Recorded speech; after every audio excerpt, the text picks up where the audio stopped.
all that we have invented, the symbols in a church, the rituals, they're all put there by thought. Thought has invented these things. Invented the Savior, invented the temples in India and the contents of the temples. Thought has invented all these things called sacred. You can't deny that. So thought in itself is not sacred. And when thought invents God, God is not sacred. So, what is sacred? That can only be understood or happen when there is complete freedom from fear, from sorrow, and when there is this sense of love and compassion with its own intelligence. Then, when the mind is utterly still, that which is sacred can take place.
It was a late summer afternoon.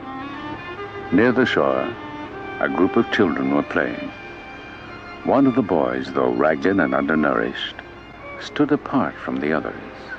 He was described as having a special radiance. A pure and shining atmosphere surrounded him. Because of these qualities, the child was singled out and chosen to be the vehicle for the coming world teacher. This discovery was not an isolated revelation, for it was believed that humanity was entering a new age, an age that would bring with it a new Messiah. During the early decades of the 19th century, science was beginning to replace religion as the savior of humanity. As the monolithic church splintered, new organizations emerged, offering a balance between science and religion. One of the many new groups, the Theosophical Society, spread rapidly throughout the world. Founded by Russian-born Helena Petrovna Blavatsky and the American Henry Steele Olcott, its objectives were to seek truth in the ancient religions of the East, to investigate the unexplained laws of nature, and to promote universal brotherhood. So attractive were these ideals that by 1881, the Society had become a worldwide institution with over 100,000 enthusiastic members. Helena Blavatsky was a deep student of metaphysical lore and was sought after by those who believed her to possess psychic powers. Derided by some as a charlatan, she was, however, a serious writer, and in 1888 published her greatest work, 2 tremendous volumes entitled The Secret Doctrine. Annie Besant, a young journalist, was asked to analyze the work for London's Review of Reviews. Turning the pages, she was dazzled by what she read. To her, disjointed facts were now seen as parts of a mighty whole, and the puzzles, riddles, and problems of her life seemed to disappear. Within weeks, Annie Besant made a lifelong commitment to theosophy.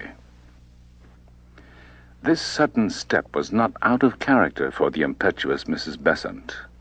She was already well known to Victorian England as an orator, educator, energetic feminist, and a pioneer on behalf of the emerging labor movement.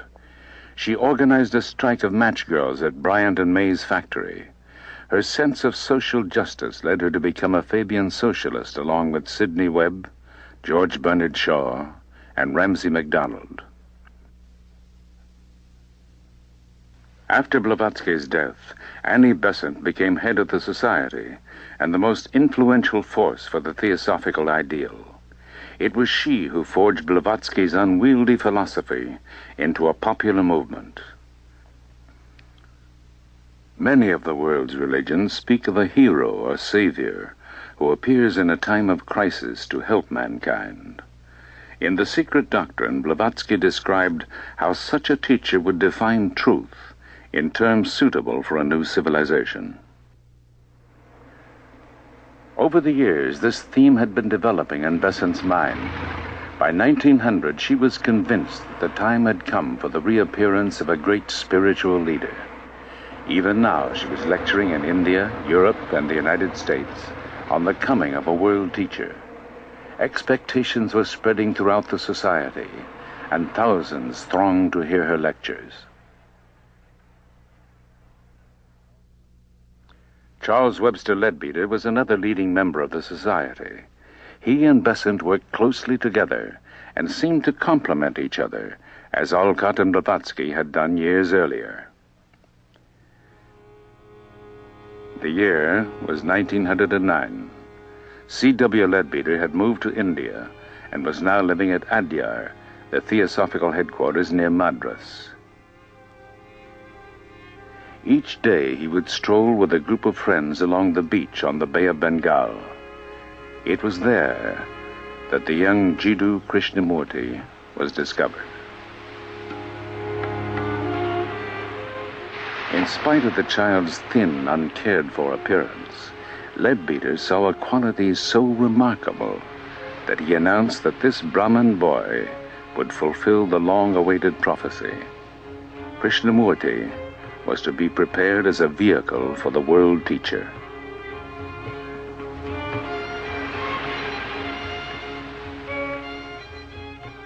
The child's mother, Sanjivama, had died some years earlier, and the 14-year-old boy had come to live with his father and 3 brothers just outside the society's compound. The dreamy boy suffered from malaria, and illness often kept him from school. He was unassuming and yielded easily to the suggestions of others. He seemed to live in another world, often oblivious to what was going on around him. There was a curious emptiness. Krishnamurti and his younger brother Nityananda were especially close, and when told of the opportunity of being prepared for great things, he refused unless Nietzsche could be with him. On November 27, 1909, Annie Besant returned to India and met the brothers for the first time. An affectionate bond was formed as she became to the shy Krishnamurti a mother, teacher, and friend. To Annie Besant, the responsibility for guiding the boy's future became a sacred trust. It was decided that the time had come to introduce Krishnamurti to the world. For this purpose, the Order of the Star in the East was formed. With Krishnamurti as its nominal head and under the guidance of Annie Besant, the order hoped to prepare its members to accept the world teacher and his message. During the Theosophical Convention held at Benares that year, nearly 400 new members joined the Order of the Star. A glorious future was foreseen as members spoke of the second coming. In a wave of emotion, the new members fell at the boy's feet, and Mrs. Besant publicly announced that Krishnamurti was to indeed become the vehicle for the world teacher. By the end of 1911, the mold had been cast, and the destiny of the young boy seemed assured. Narayana, the boy's father, was not as easily convinced. This deification might make him the laughingstock of India, and he threatened to deprive Mrs. Besant of their custody. She quickly intervened by describing the advantages of an English education and stressed the special advantage of his sons becoming Oxford graduates. On January 19, 1912, Narayana signed a document allowing Krishnamurti and Nitya to be taken to England. He was unaware that it would be 10 years and involve a lengthy lawsuit before his sons were to return.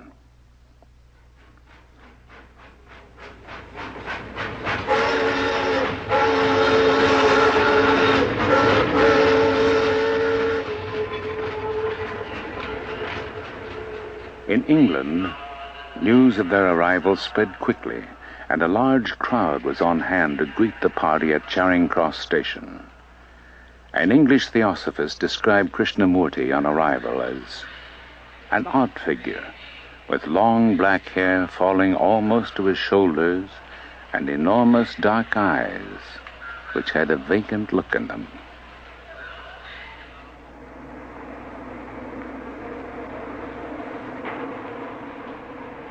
When I went to Europe for the first time, I lived among people who were wealthy and well-educated, who held positions of social authority. I walked about the streets, watching the faces of people. I went to theaters. I saw how people amuse themselves, trying to forget their unhappiness. I saw people with political, social, or religious power. I watched the amusements of the young people. I saw people who desired to serve, going into those quarters where the poor and degraded lived. They desired to help, but were themselves helpless. How can you cure another of disease if you are yourself a victim of that disease? I questioned everything because I wanted to find out for myself. Annie Besant gave 3 stirring lectures at the Queen's Hall in London.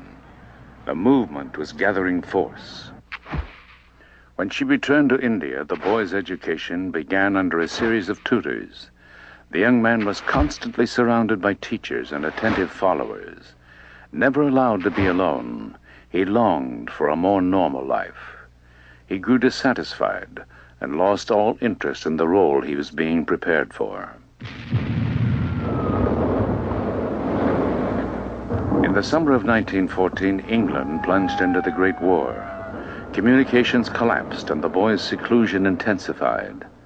Krishnamurti became more and more restless. Annie Besant wrote and reminded him, as she often did, that his happiness would lie only in the work ahead. Though he felt a deep love and loyalty for Mrs. Besant, inwardly, a quiet revolution was unfolding. I have long been in revolt from all things, from the authority of others, from the instruction of others, from the knowledge of others. I would not accept anything as truth until I found the truth for myself.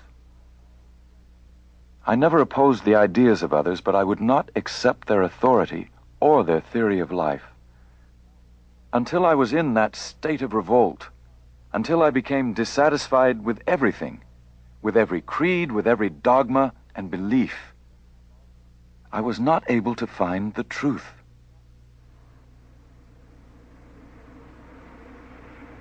The boys worked hard to pass their college entrance examinations.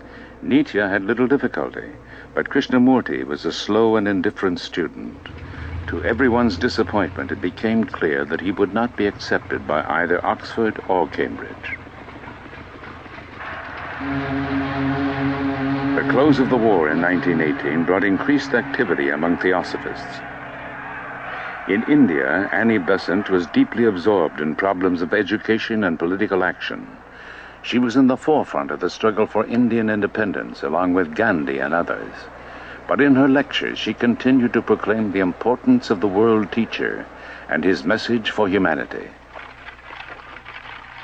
Krishnamurti was maturing slowly, and after a 10-year absence from his native country, it was decided that his work would begin at Adyar. In late December, the brothers arrived in Bombay. For Mrs. Besant, the long-awaited day had finally come as the two brothers, who left as boys, returned as men.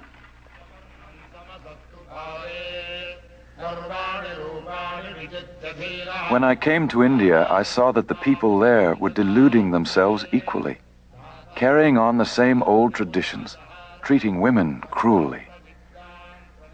At the same time, they called themselves very religious and painted their faces with ashes.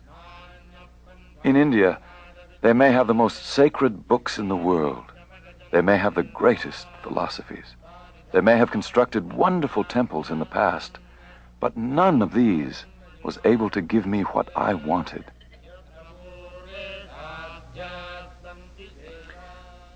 As head of the Order of the Star, the shy young man plunged into his work.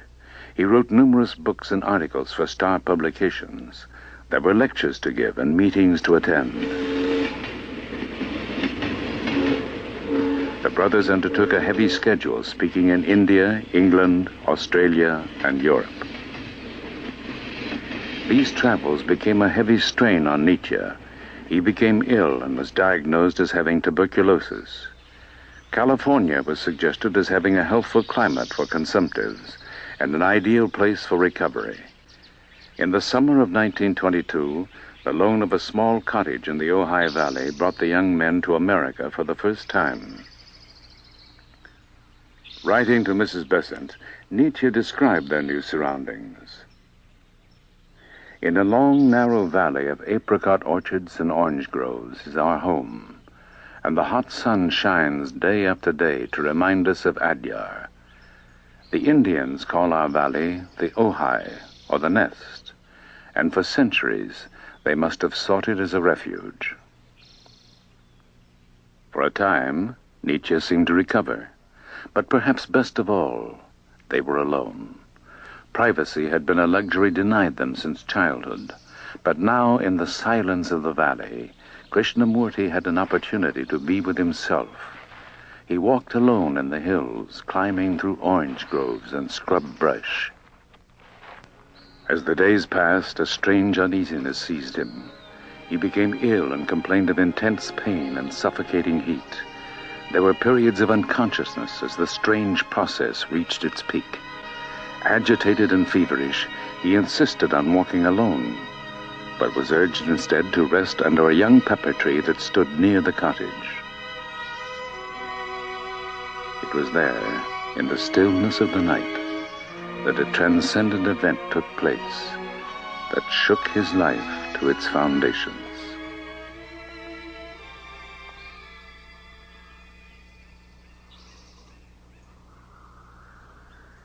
I could feel the wind passing through the trees and the little ant on the blade of grass. I could feel the birds, the dust, and every noise was a part of me. I was in everything, or rather everything was in me. I was supremely happy, for I had seen. Nothing could ever be the same.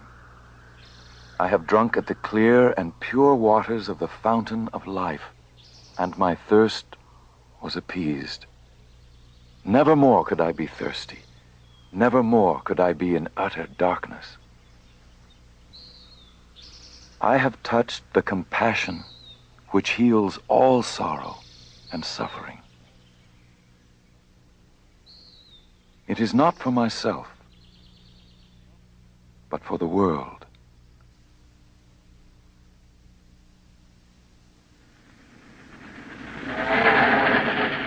To describe his new perceptions, Krishnamurti embarked on a worldwide speaking tour. The change was unmistakable.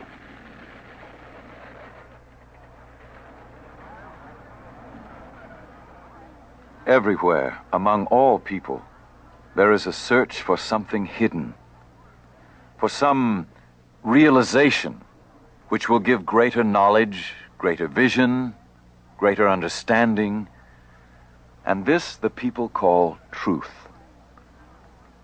They think that truth lies hidden in some distant place, away from life, away from joy, away from sorrow. But truth is life itself. And with an understanding of life, there is born an understanding of truth.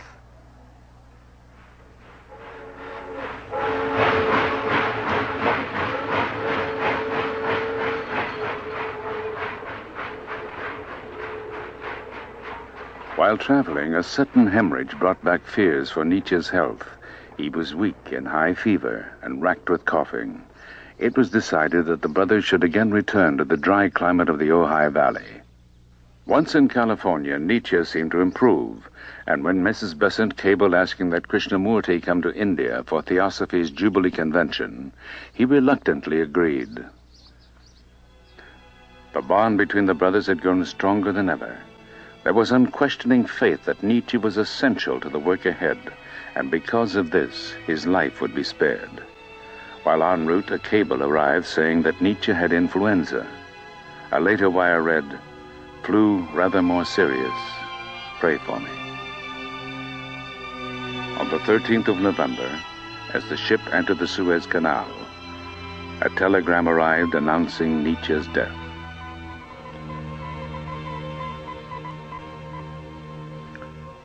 The news broke Krishnamurti completely. It did more. His entire philosophy of life, the implicit faith in the future, and Nietzsche's vital part in it all, appeared to be shattered at that moment.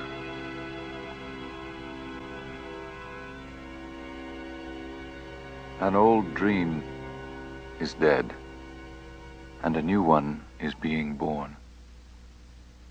A new vision is coming into being, and a new consciousness is being unfolded.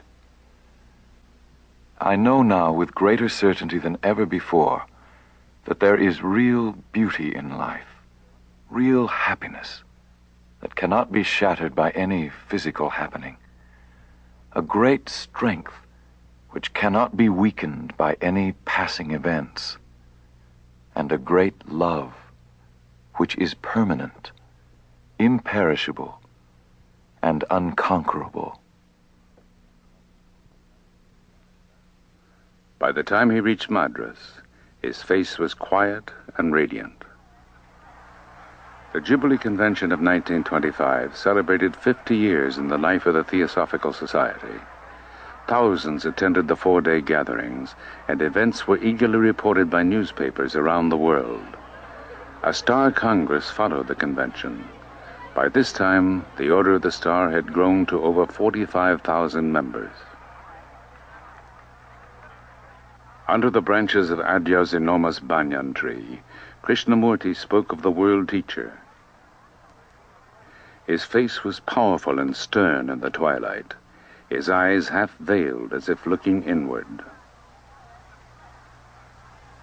As he spoke, a deep silence spread through the audience. Some felt they saw a light envelop him, and many believed they were in the presence of the Messiah himself. The young man was becoming the focus of deep divisions. While thousands accepted him as the world teacher, others were disturbed by the adoration and attention given him. In the Netherlands, some years earlier, the Baron Philip van Pallandt had given his ancestral home, the Castle Erde, to the Order of the Star. 5,000 wooded acres surrounded the 18th century buildings. The castle had been transformed into a meeting place where small groups gathered yearly.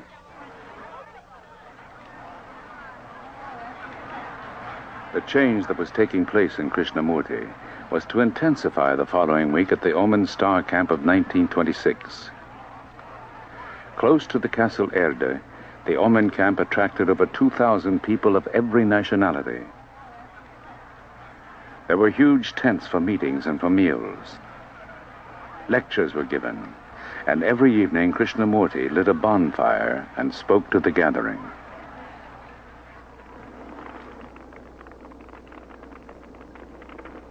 In order to be happy, need we have religions? In order to love, need we build temples? Truth cannot be found in the dark sanctuary of temples, nor in the well-lit halls of organized societies. Neither can it be found in books, nor in ceremonies. Go down to the sea, where the breezes are blowing and the waves are breaking over each other.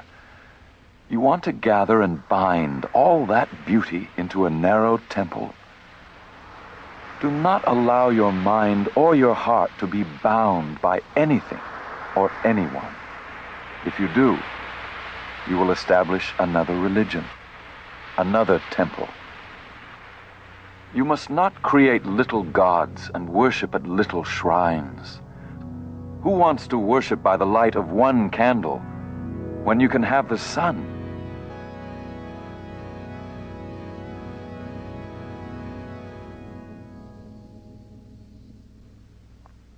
It was increasingly difficult to reconcile Krishnamurti's vision of truth with the forms and structures not only of theosophy, but all organized religions.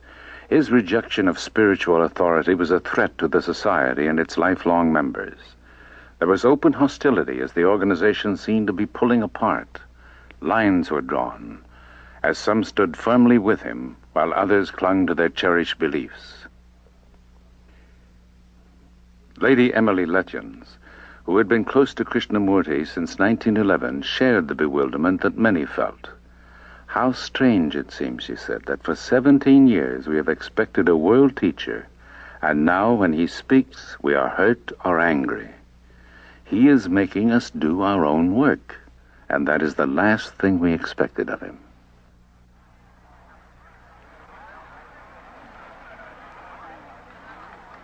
In May of 1928, the first Ojai Star Camp was held under the evergreen oak trees of Southern California.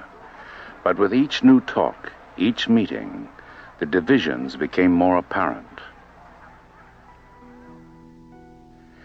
In failing health, Annie Besant was forced to cancel her public engagements. Yet she still tried desperately to reconcile theosophy with what Krishnamurti was saying. She quoted ancient Hindu scriptures saying, "All paths lead to the same spiritual goal." But in spite of her efforts, the divisions widened. There were no gentle platitudes. There was to be no uniting of existing religions. Ceremonies and organized religions, he said, were a hindrance, a distraction from the truth. He offered no method. There were no steps to follow, no system that ensured spiritual progress. His vision of truth was absolute.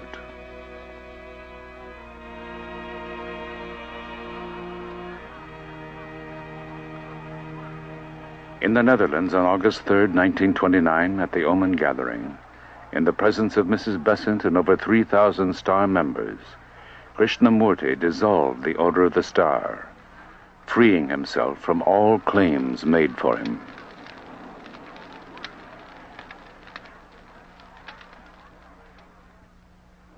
I maintain that truth is a pathless land, and you cannot approach it by any path whatsoever, by any religion, by any sect. That is my point of view, and I adhere to that absolutely and unconditionally. Truth, being limitless, unconditioned, is unapproachable by any path whatsoever.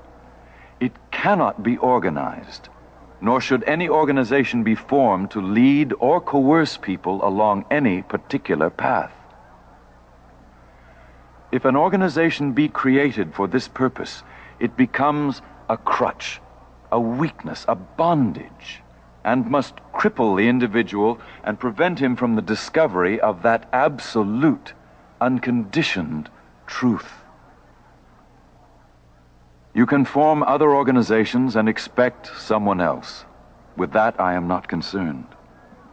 My only concern is to set man absolutely and unconditionally free.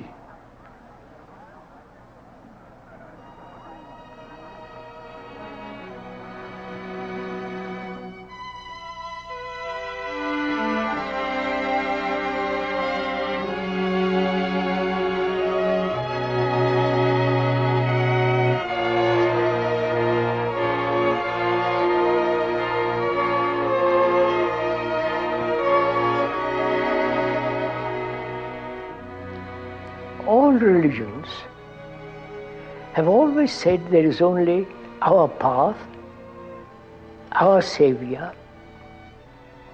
our system, our belief, our rituals, and only through those we will find salvation. This has been the constant song of all religions. And I happen to have said many, many years ago, which has so true, that there is no path to truth. Truth, according to them, is a fixed point. And if it's a fixed point, you can have as many paths as you like. But if it's not a fixed point, it's a living thing, moving. Movement in the sense in the world of no time, which is a different matter. Naturally, there's no path to it. But you see, we don't want such a dangerous outlook. We want everything fixed. We want every object to be final.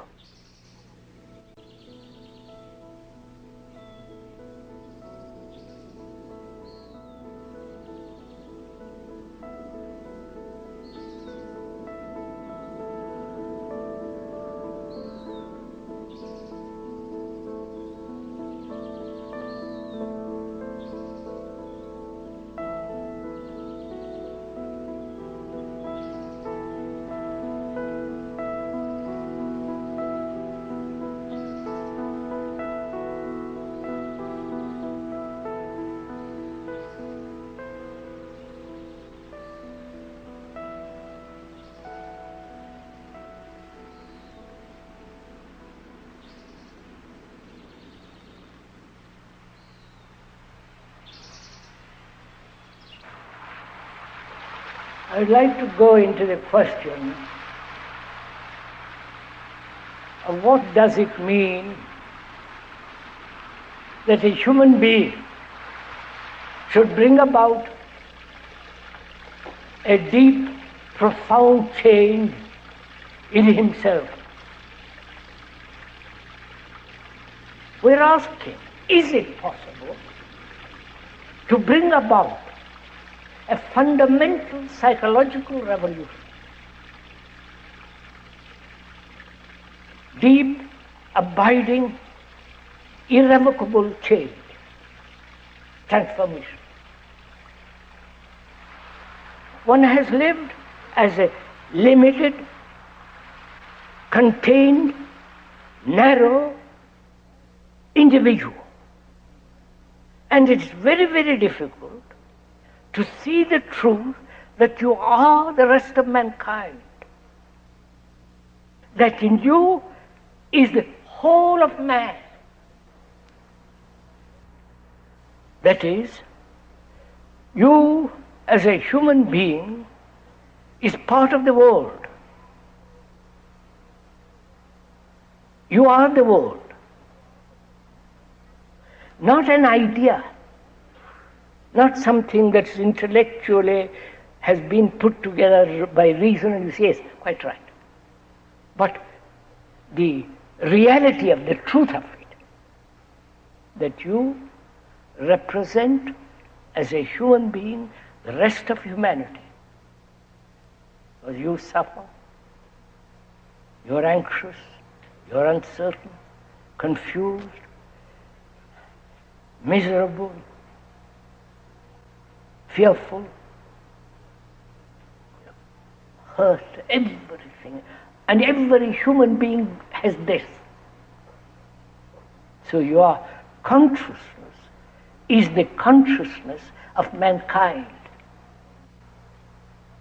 Now, is this possible for sorrow to end? If there is the ending of sorrow in one human being,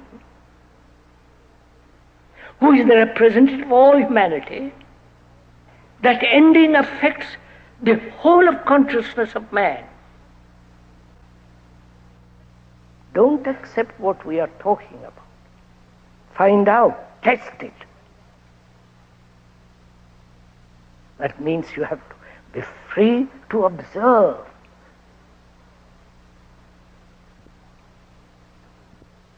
To observe without any wish, any longing, any pressure, to observe that is to observe a lovely flower.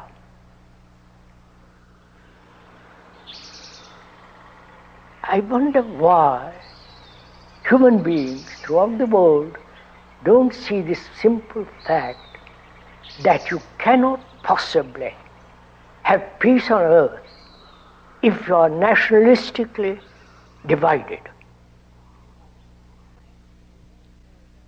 We want order outside in the world, politically, religiously, economically, socially.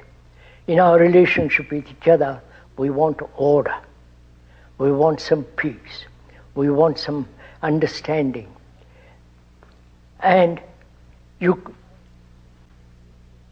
the inward psychological state is not orderly, not conflicting, not contradicting, if that state in consciousness is quiet, steady, clear, then you can bring about order in the world.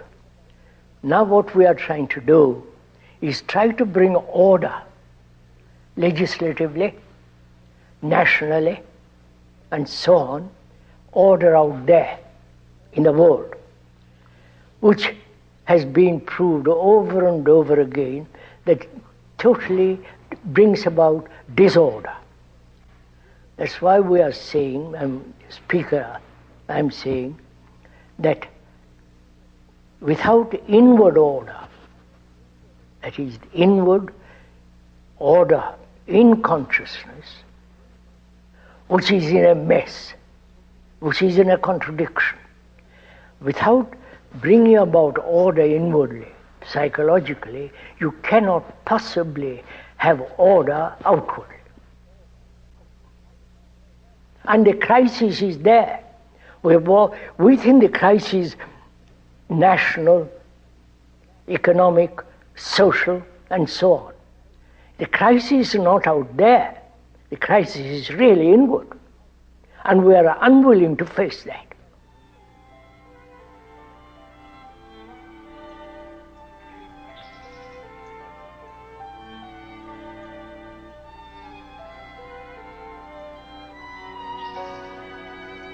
When I get X all by itself, what could we do next? Just thinking of your algebra. What kind of tools could we use?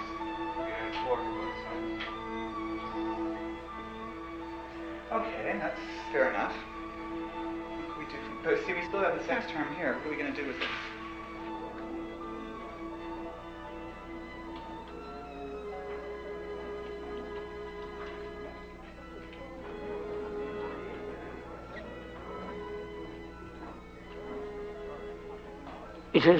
It is our education, way of living and tradition and so on, that something can be given to somebody else. Jesus can give you salvation. Or a guru can save you. Or your wife can help you.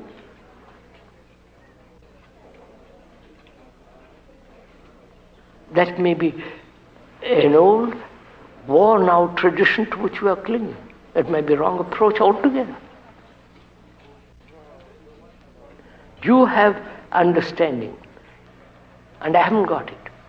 And you are conditioned, you are conditioned in the idea that you can give it to me. Right? That may not be the fact at all.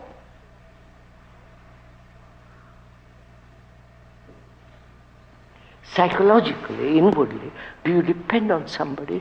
Say, please help me to be free of my arrogance.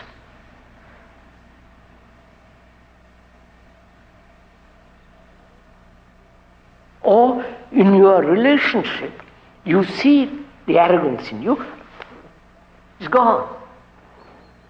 You see, in our relationship with each other, I'm observing myself, and in that observation I discover that I'm arrogant in our relationship. So I'm not dependent for you to point out to me my arrogance. I'm already aware of it. It's tremendously important, sir. Nobody can give me intensity, the sense of beauty. I'm taking it. Then I am on my own. You follow? Not isolated and all that. Then I have to work find out. In the very working of it, I've got the intensity. When I discard the tradition in which I've been brought up, that is to depend on somebody, and when I discard it, then I have to work it, right? Or I'll go down the drain, either way. If I discard that, I'm already free, I've already got this sense of energy, of intensity. Then I'm not dependent on anybody.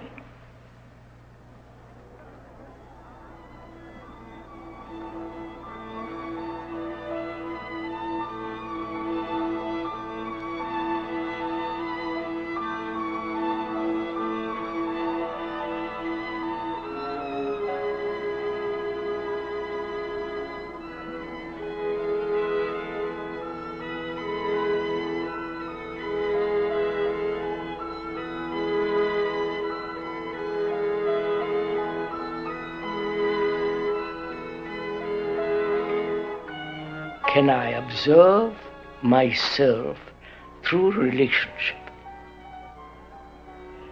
Can I know myself fundamentally, basically, all the reactions, all the nuances, the subtleties of myself in relationship? Now, one's relationship with another is based on memory. Right? Would you accept it? On the various images, pictures, conclusions I have drawn about you and you have drawn about me. The various images that I have about you, wife, husband, girl, or boy, or friend, and so on. So there is always image making, right? This is simple, this is normal, this is actually goes on.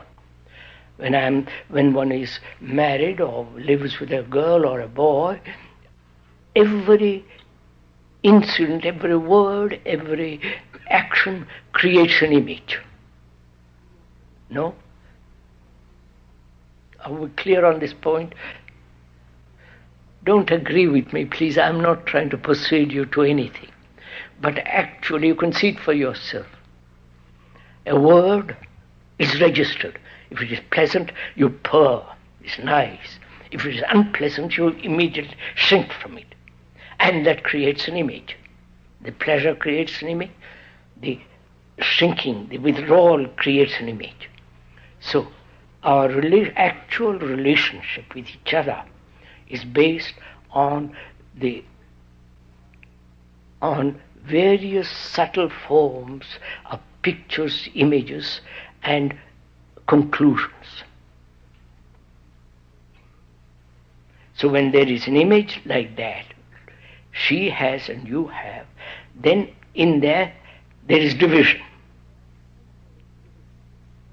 And then the whole conflict begins. Right? Where there is division between two images, there must be conflict. Right? The Jew and the Arab, the Hindu, the Muslim, the Christian, the communist, is the same phenomena. It's a basic law that where there is division between people, there must be conflict. Can all this image-making tradition, desire for all that end without a single conflict? You understand my question? Are you interested in this? What will you pay for it? That's all you can do. By paying something you think you'll get it.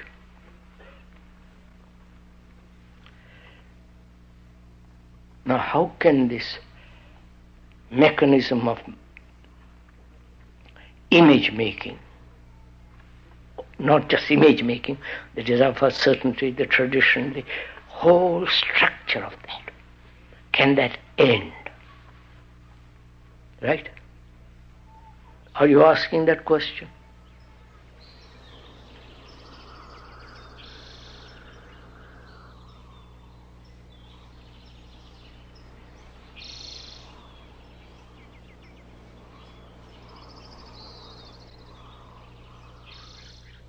Who is there to tell you what to do? See, when we are children, the parents tell you what to do. That same mentality is cultivated right through life. In school, you're told what to do. In college, you're told what to do. In university, right through life, somebody tells you, this is right, this is wrong, this should be done, that should not be done. Which means what? There is no self-investigation. There is no saying, I am really the rest of mankind, but you are. Because every human being right through the world goes through a great deal of suffering, great deal of pain, great deal of anxiety, uncertain, confused, insecure, like you, like the rest of the world. We don't accept that. We think my suffering is totally separate from other people's suffering. And so, we have this mentality that I must have somebody to tell me what to do. Right from the Pope down to the poor parish priest.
Really, one should ask a question, why human beings, though they have extraordinary knowledge, and yet nobody is willing to change?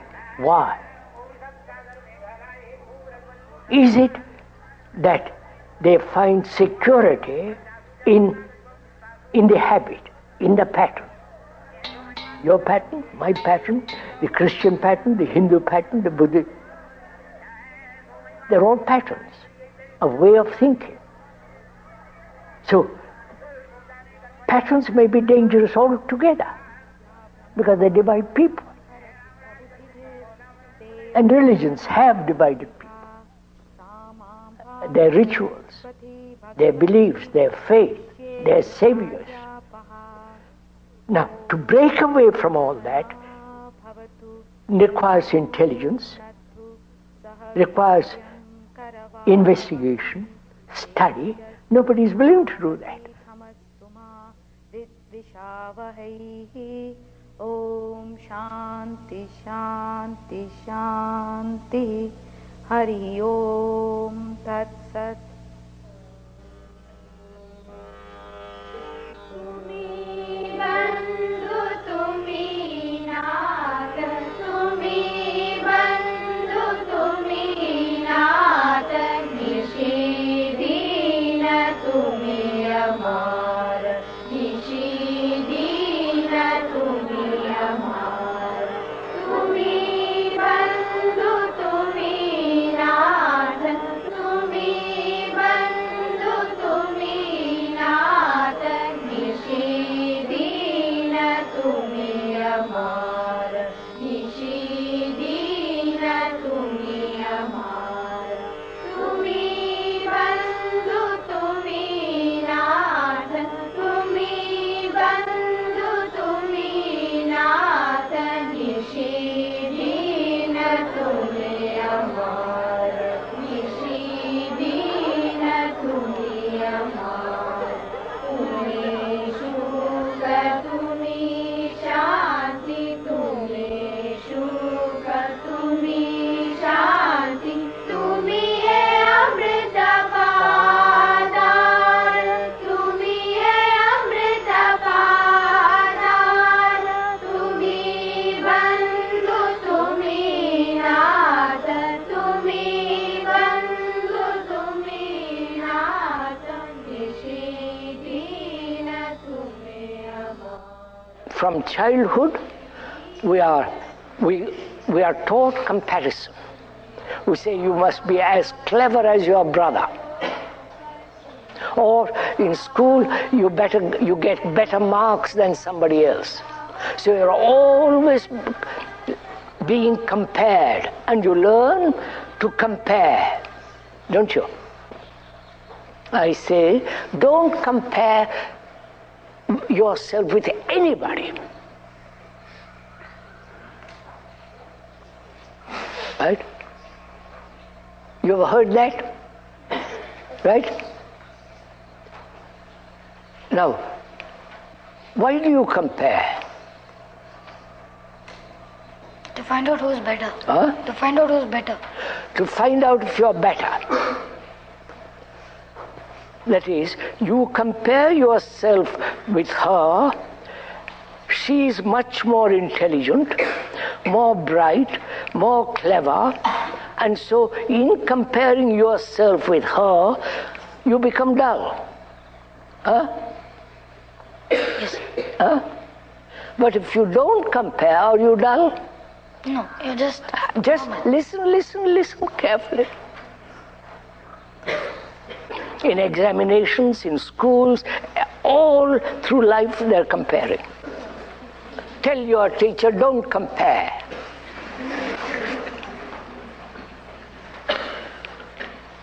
The relationship between the teacher and you, she knows more than you do, right? academically. Academically.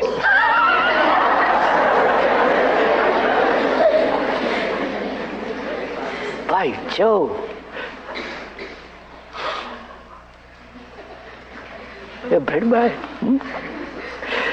Academically, you know more than he does. Now, she's teaching you about biology. And she's giving you marks, right? And gradually helping you to pass that examination. Now, can she teach you without the idea of examination? How do you test yourself, sir? What? Without examination. Yes, sir, without examination. How do you test yourself without examination? You mean the examination is going to tell you how you have learned? Maybe, sir. I mean, listen, you're too quick. Find out. You're also used to examinations. That's your tradition. That's your habit. And when you question that, you say, yes, what shall I do? And you get nervous, frightened. When I was learning, when I was at school in England, I never passed one examination. Right? They had I went through all the examinations, but I sat in the hall without writing a thing.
Are you interested in all this? What do you consider is life? Your life. What is your life? What is that life that you daily live? Dependence, attachment, pain, annoyance, anger, irritation, sorrow. You know all this, don't you? This is your daily life. Going to the temple and doing some kind of noise with the bell and doing puja, doing yoga. That we say that is our life. Then what do you mean by a religious life? You tell me. What does religion mean to you? The word religion means to gather all your energy. That's all they mean. Do you understand, sir? To gather all your energy to inquire, to find. Right? Would you... Not all the nonsense of temples, rituals, and all this either, sir, what you put on your head. You see how you all agree? The meaning of the word. That means gathering every particle of energy that you have to inquire into what is truth and what is reality, to inquire into what is meditation, to inquire into why human beings live the way we are living, to inquire if there is an end to sorrow, to inquire into what is love, whether one can live without any effort and control all that is implied in that word. A religious life implies being a light to yourself, which means no outside authority. We are talking about having no spiritual authority, including me, the speaker.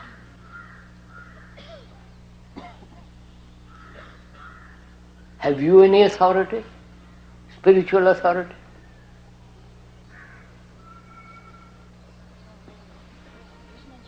You have had various Guru Mahatma, Mr. Gandhi, and so on, all the way from the 6th, 5th, 4th, 3rd century, down to the present.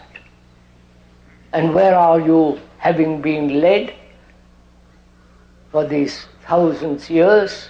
Where are you? Or you want to be still led?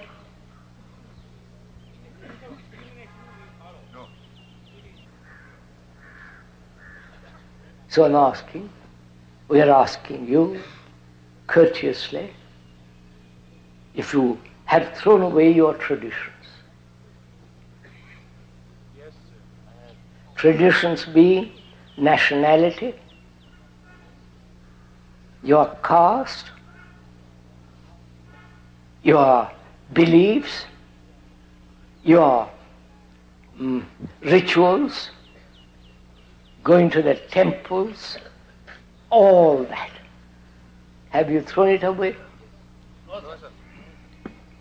No? No. Then how can you find out what a religious life is when you are blind?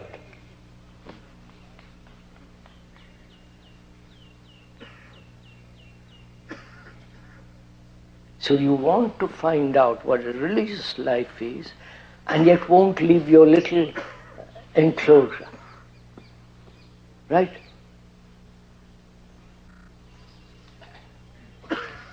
You are tied to your tradition, and you want to inquire into something that demands a mind that is capable, a heart that can really love. Without that, freeing yourself from your tradition, your culture, your belief, how can you find out anything? You can repeat what the Gita said, or the Upanishads, or some other book. What value has it? I was told the other day, some of the gurus now give lectures or talks on Gita. Is that right? Yes. And there are hundreds and thousands go and listen to it. What value has it? What are we all playing at, sirs?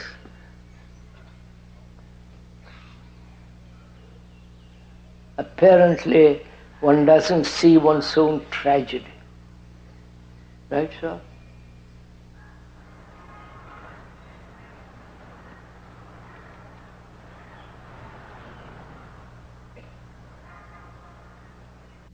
Psychologically, why should I accept what somebody else says?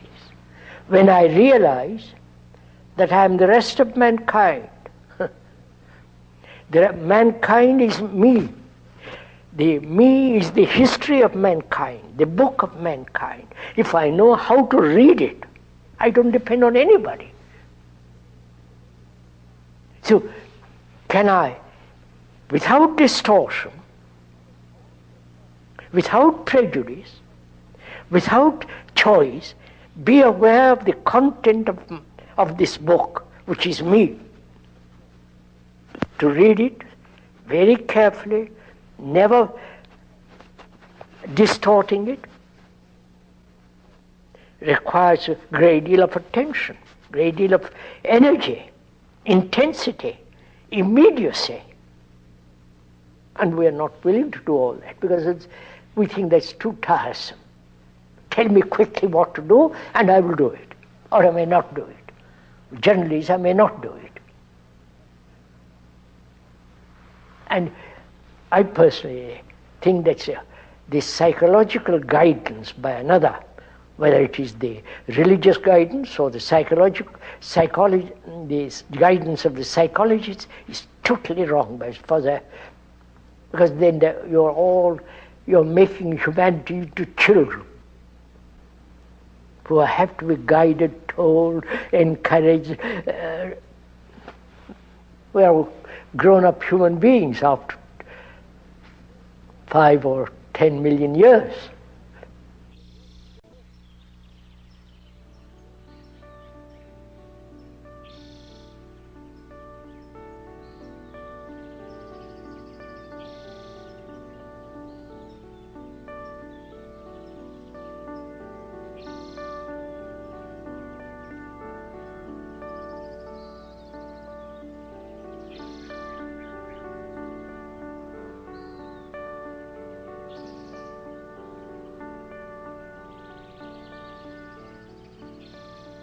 Through negation of what is not, the positive exists. That is, love is not desire. Love is not pleasure. Love is not a remembrance. It is as strong as death, as vital as life. And you see, love can only exist when there is no suffering. Suffering is personal. Suffering is also global. Man has suffered endlessly. And he tries to combine that suffering with what he calls love. And so there's always this contradiction, this duality, whereas if you deny all that is that which is not love, then the other thing has its immense beauty, great strength and vitality of its own.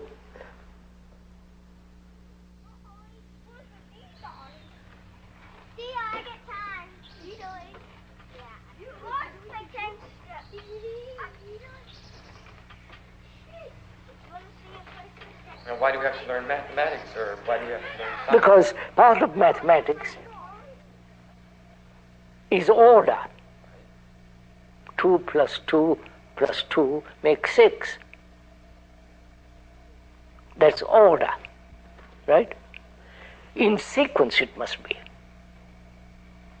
So mathematics, much more complicated and all that, is a series of sequences and order. Right? Anybody know what's wrong with this tin? I do. It doesn't finish. It doesn't finish. Does everybody see where it doesn't finish? Yes. Where? Okay. Josh? Can you come up here and put in a tin at this space here? Civil War. Remember we saw that thing, the blue and the gray? Right. The people, they were real ready to fight. They thought it'd be real neat. Go get those Yankees, go get those, whatever they called them.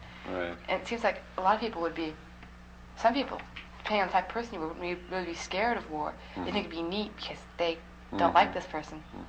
And I remember we started, like a lot of people realized they thought it'd be real fun. Are we That'll be real romantic. aware of our responsibility to another? If one has a family, wife, children, are you responsible for those children? That you care, that you have love for them? Are you concerned that they become healthy, good citizens? If you have children, do you feel responsible for those children? To see that they have right education so that they won't be killed in a war. They won't become mediocre. Or you have no time at all for them. Because you have to go out and earn money as the man and the mother and the father, as they do now, and have very little time for the children. That's a fact. So where is your responsibility? Oh, you're not interested in this.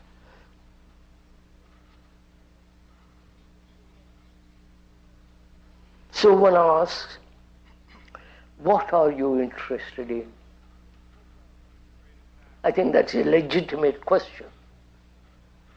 You can talk about love, freedom, and the beauty of the sky, but there's only outside interest.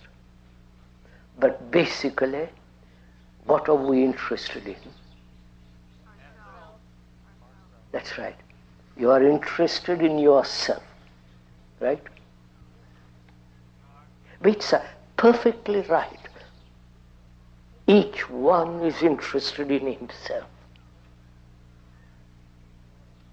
On that, our society, culture, religion is based, right? Each one interested in himself, his progress, his in all the rest of it.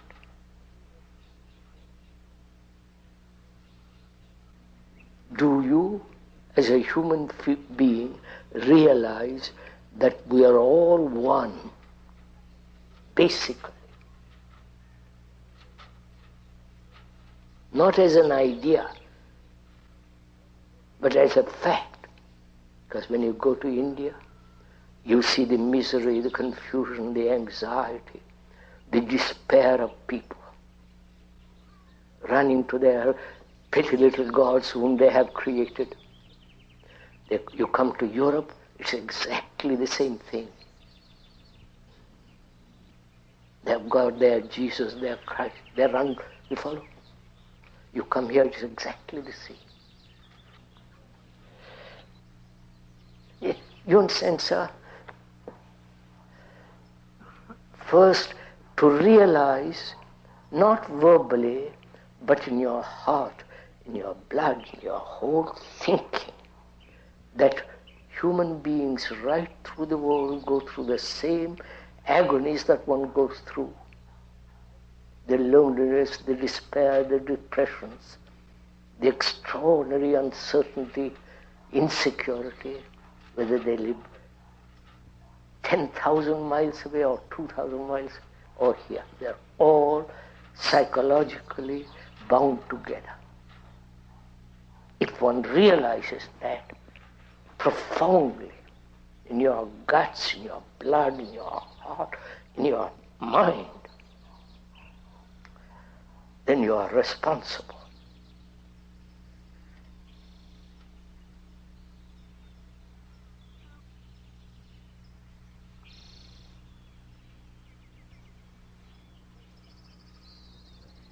You've heard all this, you as a human being. Why don't you change?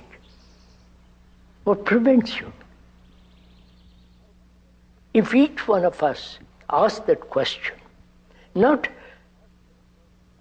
verbally or merely intellectually as an entertainment, but ask that question more seriously and deeply, what's your answer?